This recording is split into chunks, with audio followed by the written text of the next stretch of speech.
তাহলে আজকের বিষয় কি সেন্টেন্স, তাই তো? সেন্টেন্স মানে কি? বাক্য, তাই তো? সেন্টেন্সকে কয় ভাগে ভাগ করা যায়? সেন্টেন্সকে 5 ভাগে ভাগ করা যায়।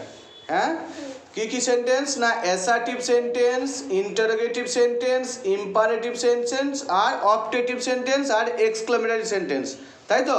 অ্যাসার্টিভ সেন্টেন্স মানে কি? বিবৃতিমূলক বাক্য। অ্যাসার্টিভ সেন্টেন্স মানে হচ্ছে বিবৃতিমূলক বাক্য। আচ্ছা, ইন্টারোগেটিভ সেন্টেন্স মানে কি? প্রশ্নবোধক বাক্য। ইন্টারোগেটিভ সেন্টেন্স মানে প্রশ্নবোধক বাক্য। ইম্পারেটিভ সেন্টেন্স মানে অবজ্ঞা বা আদেশমূলক বাক্য, ঠিক আছে? অবজ্ঞা বা আদেশমূলক বাক্য, তাহলে ইম্পারেটিভ সেন্টেন্স।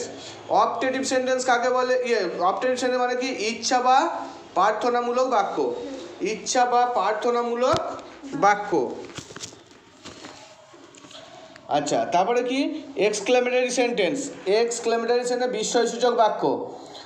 এবার অ্যাসার্টিভ সেন্টেন্স কাকে বলে? অ্যাসার্টিভ সেন্টেন্স কাকে বলে না? আগে চেনার নিয়মটা দেখে নাও। Subject auxiliary verb plus object হতে পারে বা subject main verb plus object হতে পারে। যে বাক্য দ্বারা সাধারণ কোনো কথাবার্তা বোঝায় তাকে বলে অ্যাসার্টিভ সেন্টেন্স, তাই তো? তাহলে এক্সাম্পলগুলো কি? আই গো টু স্কুল মানে সাধারণ কথাবার্তা। He plays football, he went to school, এরকমগুলো আর কি। ইন্টারোগেটিভ সেন্টেন্স কাকে বলে না? ইন্টারোগেটিভ সেন্টেন্স না চেনার নিয়ম হচ্ছে বাক্য শেষে জিজ্ঞাসা চিহ্ন থাকবেই। বাক্য শেষে জিজ্ঞাসা চিহ্ন থাকবেই। যে বাক্য দ্বারা কোনো কিছু জিজ্ঞাসা করা বোঝায়, যে বাক্য দ্বারা কোনো কিছু জিজ্ঞাসা করা বোঝায় তাকে বলে ইন্টারোগেটিভ সেন্টেন্স। উদাহরণ কি না? Do you go to school, are you eating rice. এই যে কোশ্চেন মার্ক আছে, কোশ্চেন মার্ক দিয়ে শেষ হচ্ছে, তাহলে কি হলো না? এটা হচ্ছে ইন্টারোগেটিভ সেন্টেন্স। ইম্পারেটিভ সেন্টেন্স কাকে বলে না? ইম্পারেটিভ সেন্টেন্স হচ্ছে চেনার নিয়মটা দেখো না। বাক্যটি ভার্ব দিয়ে শুরু হতে পারে। বাক্যটা ভার্ব দিয়ে শুরু হয়। ভার্ব মানে কি? ক্রিয়াপদ দিয়ে শুরু হতে পারে। অথচ বাক্য আবার একটা কি নিয়ম না? বাক্যটি ডু নট দিয়েও শুরু হতে পারে। ডু নট দিয়ে শুরু হলে জিজ্ঞাসা চিহ্ন থাকবে না।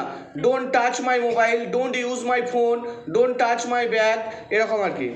আবার বাক্যটি দ্বারা আদেশ, উপদেশ, অনুরোধ ইত্যাদিও বোঝানো যেতে পারে, ঠিক আছে? তারপরে হচ্ছে যে কাকে বলে? যে বাক্য দ্বারা আদেশ, উপদেশ, অনুরোধ ইত্যাদি বোঝায় তাকে বলে ইম্পারেটিভ সেন্টেন্স।